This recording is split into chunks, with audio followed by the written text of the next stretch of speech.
The following is a recording of the statement I have prepared for my representation.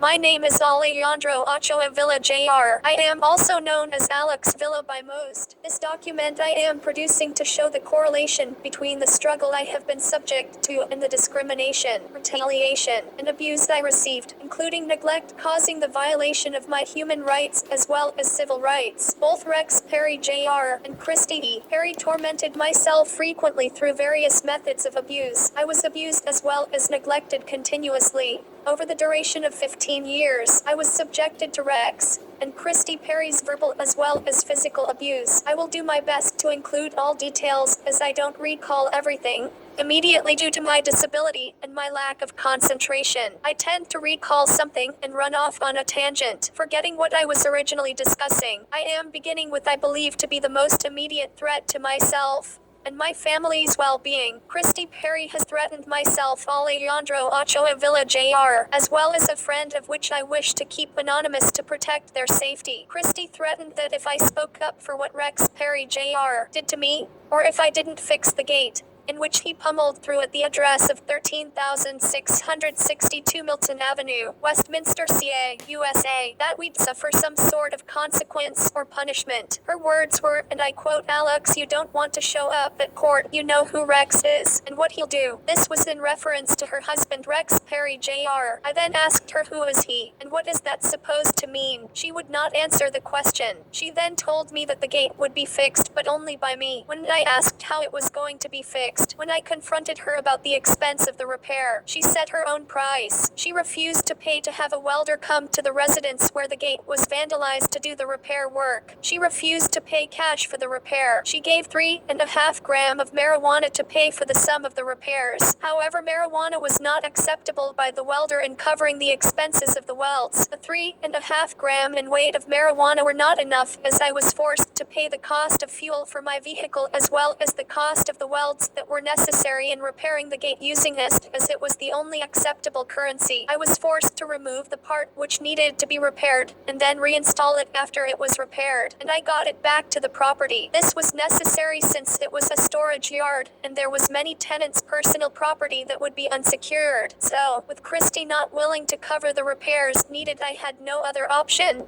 other than attempting to repair the gate myself using my personal resources. The gate was not repaired correctly due to the lack of funds and Christy Perry refusing to have the necessary repairs done on site. I had to use my own gas, truck, and tools. My truck and gas were used to transport the damaged part to a welder I know. My power tools were necessary to remove the part and replacing it. The tasks involved were: Step 1. Locating the hardware that was necessary to remove in order to allow the post to be removed from the gate assembly. Step 2. Retrieving the necessary power tools, wrenches, and sockets. Step 3. Removing the hardware and posts. Step 4. Put away tools. Step 5. Loading the sum of the parts into my vehicle. Step 6. Delivering the parts to the welding shop. Step 7. Waiting patiently for the work to be done as I could not afford to drive back and forth more than once. Step 8. Reload parts into vehicle. Step 9. Transport parts back to the address where they would be reinstalled. Step 10. Park vehicle without refueling. Step 11. Unload parts. Step 12. Retrieve tools in additional time and transport to work area. Step 13. Replace hardware and post back onto gate. Step 14. Finally, I had to put my tools back into place where I stored all my tools, having to do the work myself for the fear that I'd be asked to leave my residence, or evicted due to the damages that occurred, and the fact that I was involved in any form or fashion made me feel helpless and taken advantage of, amongst other feelings like confusion and frustration. It made me feel as if I was being bullied and made to suffer, not only to suffer mentally or emotionally, but also monetarily. I felt as if Christy was deciding to take actions she did out of hatred for me. The disassembly and assembly labor I did, as well as being forced to provide the service similar to a courier, both of which would normally be paid an hourly wage for what I did without compensation or reimbursement, as well as the task not my responsibility. The following is my recount of what happened on the day when the gate was vandalized by Rex Perry Jr. using a gray Ford brand F-150 model truck. I am not sure the year or license plate number. The license plate number is available in the police report or through the California DMV or an investigator. The following is a recount of an attempt that was made on my life by Rex Perry Jr. The Westminster Police Department took a report on the incident. The existing police report will verify that this event did occur at the address stated below. Asterisk, asterisk, asterisk, I need to get the WM number / case number.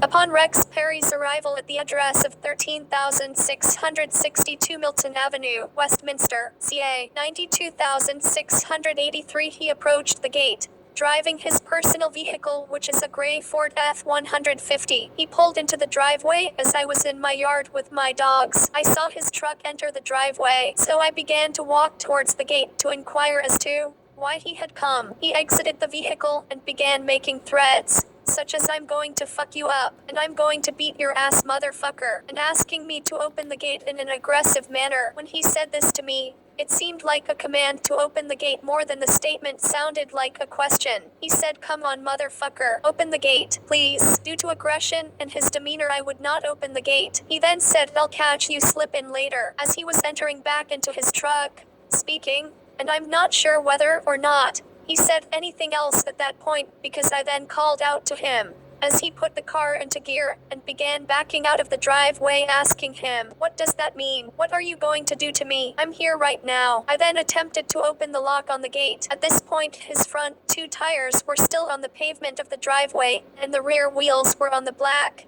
top where he came to a stop.